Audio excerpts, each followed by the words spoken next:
Hey yo, welcome to the wonderful world of HungryHeath. Now I am not a classically trained chef.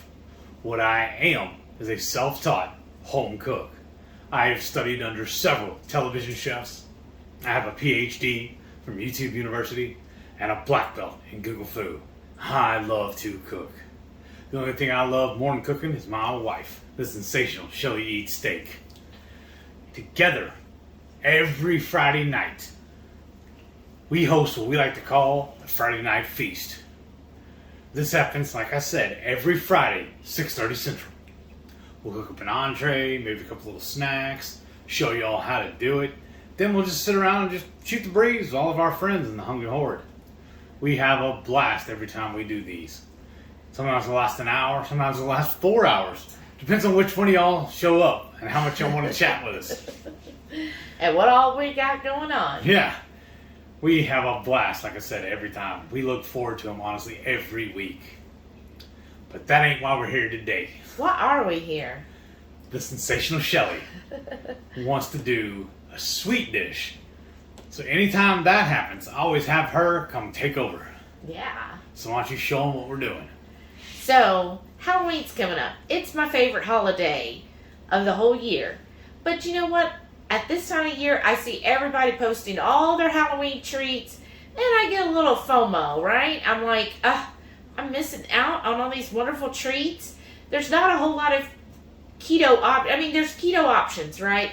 But when it comes to the really cool, neat-looking Halloween cookies and treats, you don't see them that often. So I thought I would do some, I'm going to call them spider cookies. So Halloween cookies. Bet those are going to be crunchy. All them legs. Goodness, y'all.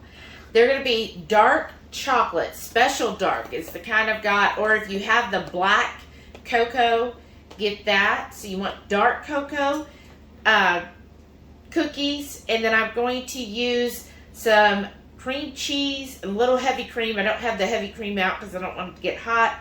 But I'm going to make basically kind of like a frosting with that, but it's going to turn into a spider web.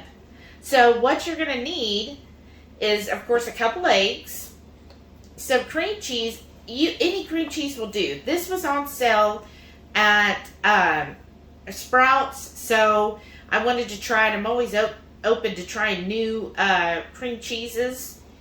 So you need a half a stick, or basically 4 ounces of cream cheese for just making the cookies, and then you'll need another couple ounces for the frosting. And then, of course, some vanilla extract. I'm using the bourbon because we're a little extra. You want 6 tablespoons of softened butter. So both the cream cheese and the butter need to be soft. So usually I leave it out for an hour or two before I'm ready.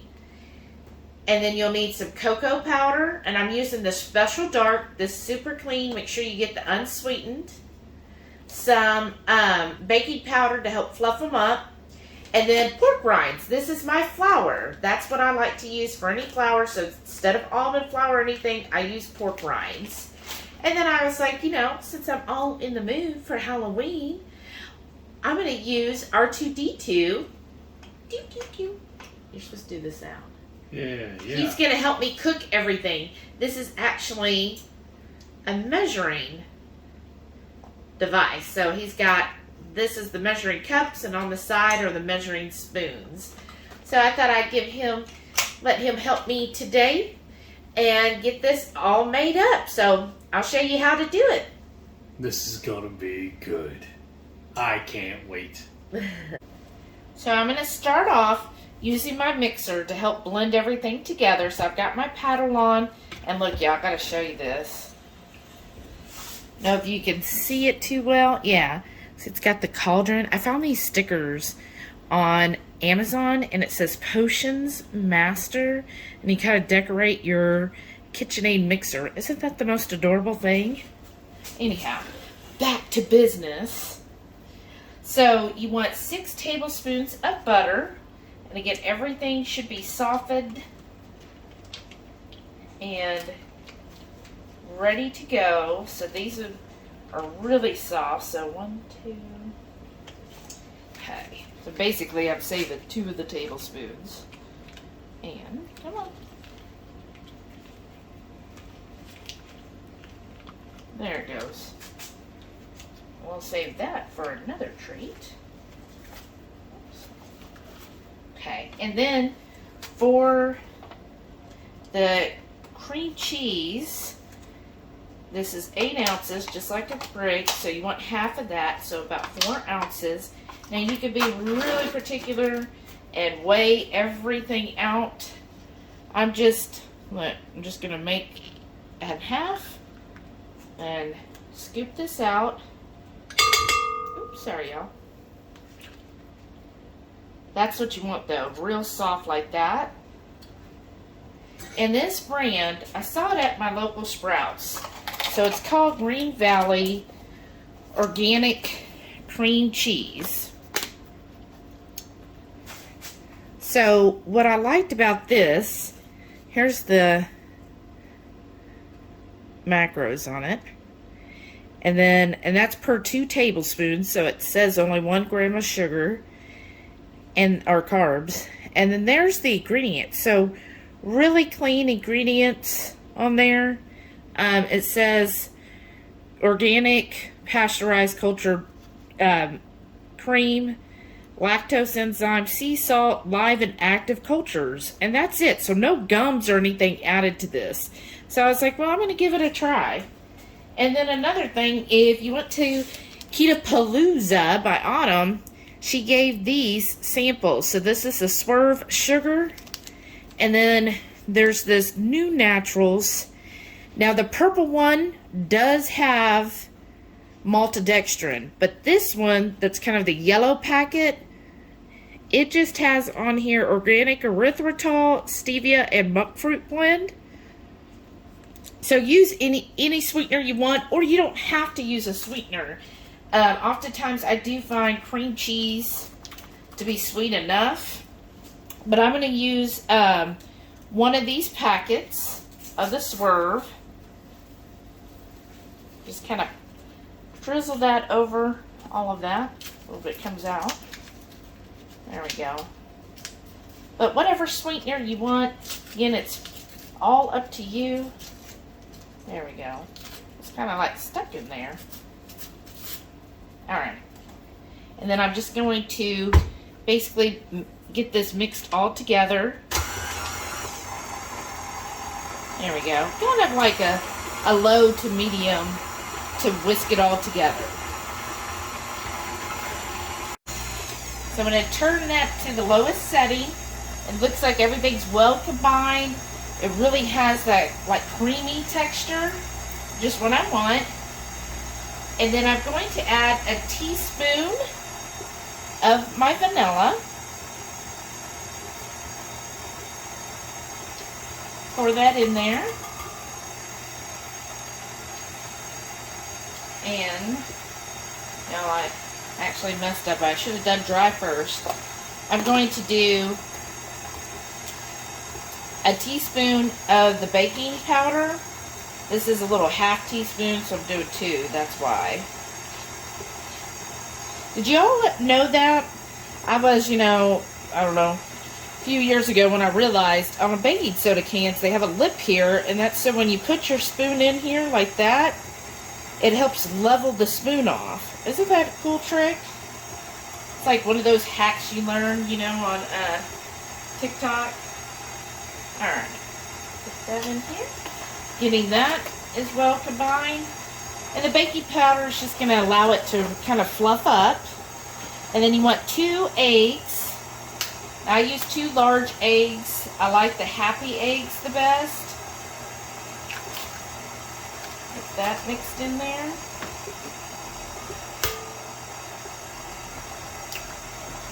Oh yeah, that'll be good. That'll add some good fluff to it as well. Then I'm going to put this up, and then I'm going to get my pork rinds, and then I've got my cocoa here. So I got my pork rinds. This brand I found on Amazon, and actually is pretty cheap compared to the others. It's pork barrel pork rind crumbs. So I just overall it ends up being less expensive than some other like pork pinkos. So on that, I'm going to do, find my big one here. Okay. I want to do a cup of the pork panko. Get this out.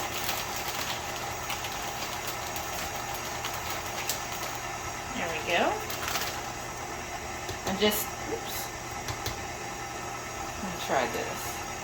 Slowly add it in.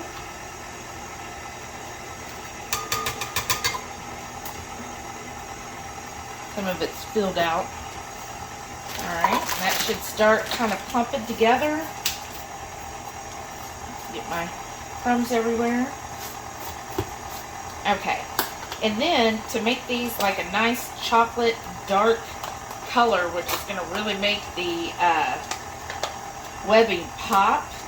So again, if you have like that black cocoa, use that. If not, I do get this special dark. It's on my store had. Was the special dark brand. And get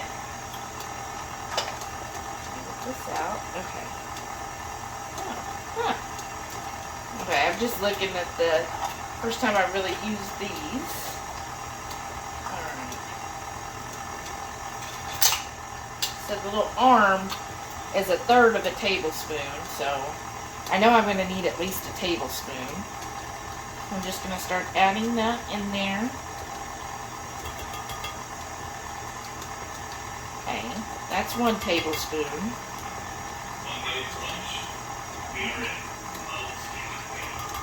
There is probably roughly 2. Get a little more. Alright, that's 2 tablespoons of the special dark. Let me see how that whips together. Get it out of the blade there. Okay. I'm going to add just a little bit more of the cocoa. So probably 3 tablespoons.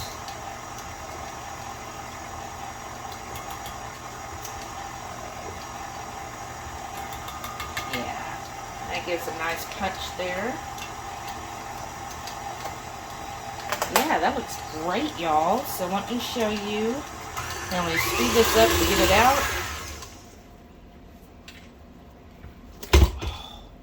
That looks good. See, that's nice dark color that I wanted. Great. So I'm going to start scooping these onto my cookie sheet. So one thing, after I take it out of the mixer or blender, I do like to take a nice like spatula and just scrape the sides to make sure everything is well combined, because sometimes some stuff will stick to the side and really doesn't get combined well. So just do that, give it a rough stir, and see how, I mean, to me this looks like a traditional cookie batter, right? Oops, sorry. I mean, if you didn't know better, you would not know that that's pork rinds. Okay. And then just use either a melon baller if you want, or I just use like 2 spoons. Not fancy enough for a melon baller. I take 1 spoon, so it's like a tablespoon, and I use the other one to kind of push it off, kind of roll it somewhat into like a round-ish shape. Like that. And just keep making the cookies, trying to keep them kind of in a round shape there. As they cook, then they will flatten out, oops, sorry y'all, and spread a little bit. So that's why I'm trying to keep them a little more round there.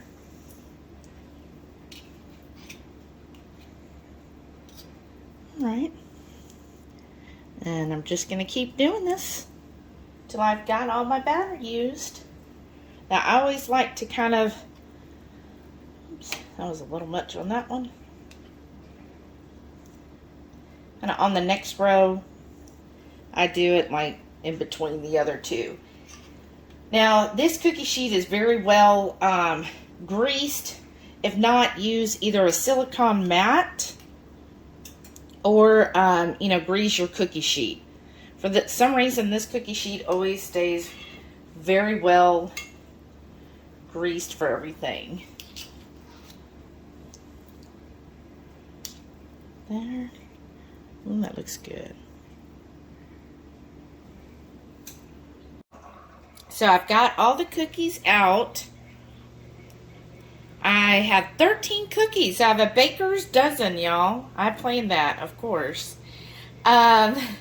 So it's okay if these aren't exactly perfect, because to me, it's a Halloween cookie. You're going to make it look like a spider web. So it's okay if it's a little, odd shaped when it comes out. But I've got them all on here. I got my oven preheated 350, and I'm going to put them in for between 10 and 12 minutes. Basically, however you like your cookies. If you like them to be that still chewiness, they're probably closer to the 10-minute mark. If you like them to be crunchy, then you might even go up to 15 minutes.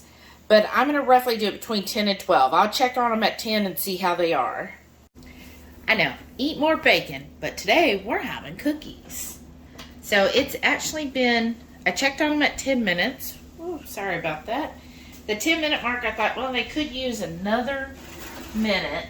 So here they are. Of course, all of that's the butter, right? Melted out. But see, that's perfect to me. I like my cookies chewy. Let me know below, do you like chewy or crunchy cookies? So I'm going to pull these off. And I'm going to put them on a rack just so that they could cool faster. And then I'll show you what that looks like. So I moved them up on this rack so the air could get underneath. Just want to get them nice and cool, because if you put your frosting on while they're too hot, then it's not going to turn out right. So while these are cooling, I'm going to start on the frosting. So for our frosting, you're going to need a little bit of heavy cream, some liquid stevia or liquid sweetener of your choice, that leftover 2 tablespoons of butter, again softened. Go ahead and put that in there. And then the rest of that cream cheese, the other 4 ounces. Just gonna put that all in there real easy. And then, now on the stevia, it's not going to take much. So just kind of to your liking. I'll do about 10 drops. That should do it. And then you just want to start whisking this up.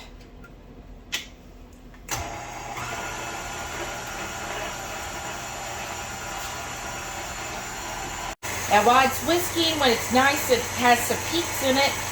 I don't want this real stiff. I do want it just a little bit running. So I'm going to start with just a half a tablespoon of heavy cream, just to see if that'll get it just a little looser for me. And let's take a look. Oh man, I like a good frosting. And to me, cream cheese frosting is like the bomb diggity.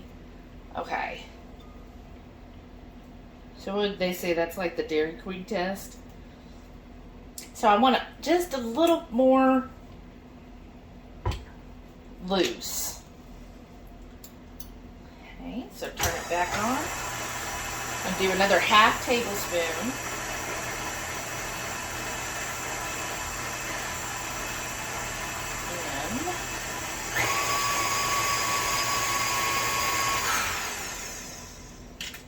Let's see how it looks now.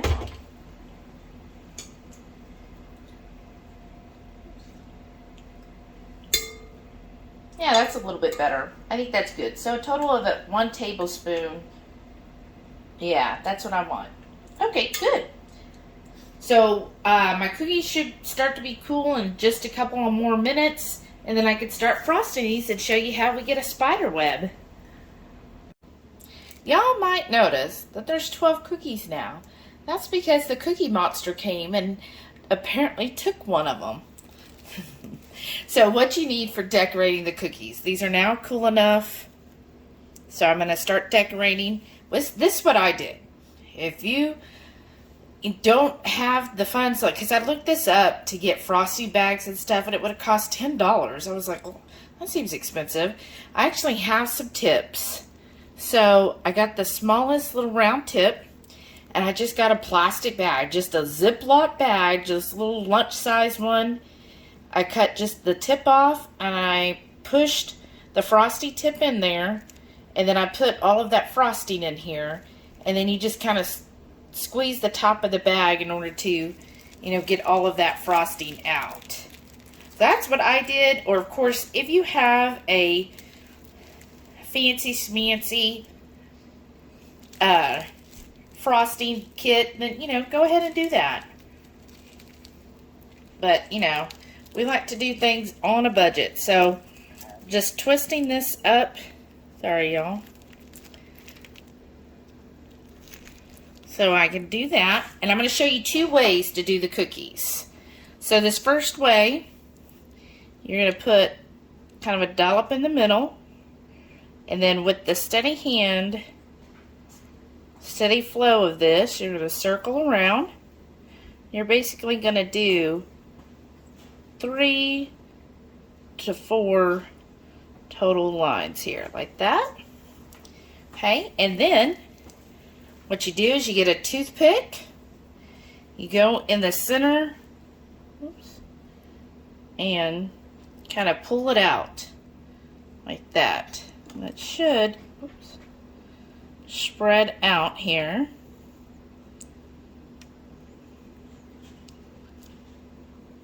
And just keep doing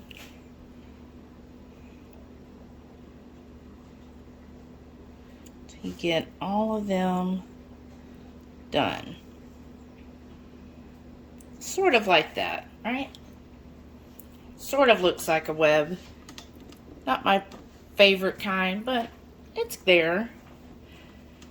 Okay, and the other kind, which I prefer, is you get the cookie and you're going to start with, squeeze this out just a little bit more. You're just going to do some lines here like that from a center point.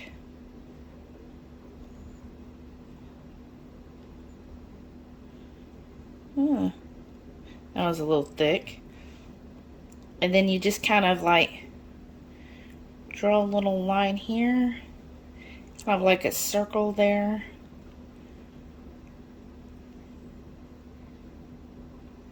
And then connect the top part.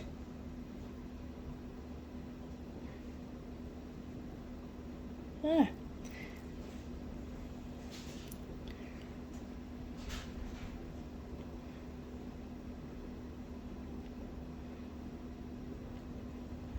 A little bit better. Let's do another one, right? Move this out. These here. Okay.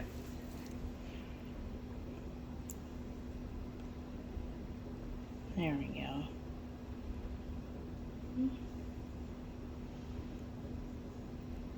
Do that.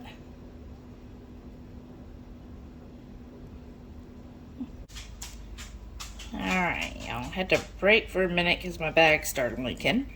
Alright, so about halfway, just kind of do not exactly a straight line. Have a loop, like a U. And then do it again. And what I thought would be really cute is if you had those little fake spiders. You put that on here.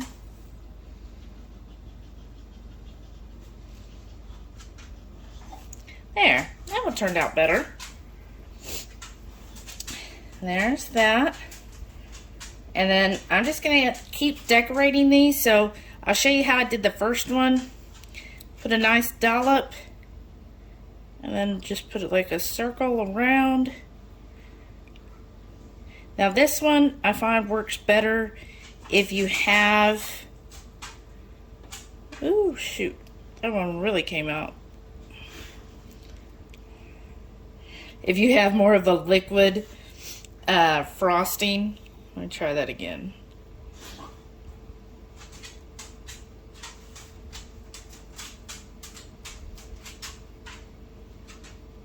There we go. Then it'll come out a little bit better, but there we go.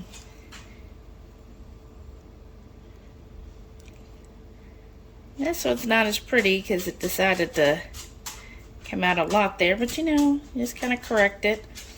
If you're making it for a party, they want to eat the cookie. They don't want to exactly care about how perfect your cookie looks, right?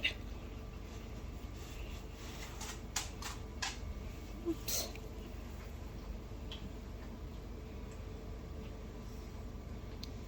And do that. There you go. So that one looks better. So you have a couple options on how to decorate. And then if you wanted to, it'd be really cute if you had those little plastic spiders you could like decorate the plate with. So I'm going to finish decorating the rest of these, plate them up, and then we'll have a taster. Another taster, because somebody else already took one. So, I see 5 cookies here. So, what are you going to eat? These look amazing. You already took one of my cookies. When? I don't remember this. Of course not. Did you videotape it? Did it actually happen then? So, here's the finished cookies. I just chose 5 of the prettiest ones, and we're going to have a little taste test with them. You ready? Yeah, these look amazing. But they'd be cute for like a Halloween party. So here's how you could do if you're hosting a Halloween party or if you have kids. Here's a great alternative than those sugar-full ones, or the ones, you know, remember I used to buy, I forget who it is, Nestle or whoever, make them in a tube and you slice them up. Oh, yeah. Here we go. And no almond flour, so even better. Dink. Dink.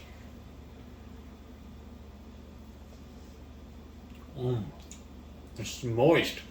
It's soft. This is amazing. You make cookies with pork rinds. Yeah. Straight wizardry. It's not too sweet. Now, again, you can adjust the sweetener. I'll put the recipe below, but you can adjust the sweetener. So if you're used to stuff being more sweet, or if you want to make it for kids or whoever who haven't been keto or not keto, then definitely up the sweetener. But I just like just a hint, right? Because it works for me. It's amazing. What do you think of the frosting? She did a fabulous job on that, too. What all did you put in again? Because I was off doing some other stuff while she was putting all this together. The frosting's real easy. It's just cream cheese, a little butter, a little heavy cream, and your stevia, your liquid stevia. Wow.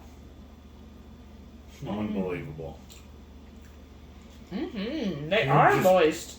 Like a professional chef. I wouldn't say that.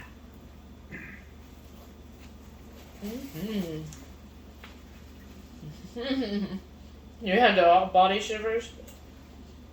Yeah. I don't know why, but it went down the wrong hole. Uh-oh. I already kind of choking on it. It means I gotta have another one because I don't remember that one now. That's awesome. Really good. Yeah. What do you think about, this is the super dark chocolate. Really good. It has a good cocoa flavor, right? Good chocolate flavor without being overly sweet. Yeah.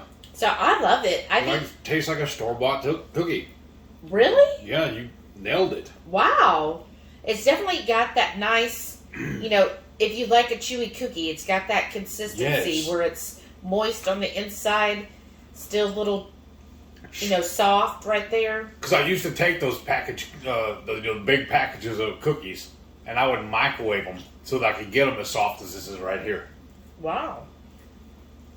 Because I think sitting on the shelf in that little package there, they got stale a little bit. Well, and then they had all kinds of crap in them. Right, and this is totally clean. Well, please comment below if you decide to make these cookies. Let me know what you think. And I'm just going to try to bring some Halloween ideas for the next several weeks. So if you plan on having a Halloween party, or, you know, if you just want to have fun on Halloween night and have some different treats to get you into the mood, well, now you've got one idea. That's awesome. Good job. Thank you. Thank you so much for watching. And don't forget, every Friday night, 6:30 Central, we'll go live for the Friday night feast. We'll cook up an entree or maybe some cookies, show y'all how to do it, and just sit back and enjoy all of our friends in the Hungry Horde. Yeah. I'm going to finish these. This is amazing. Thanks, y'all. Bye. Bye. Look at that. Homemade cookies.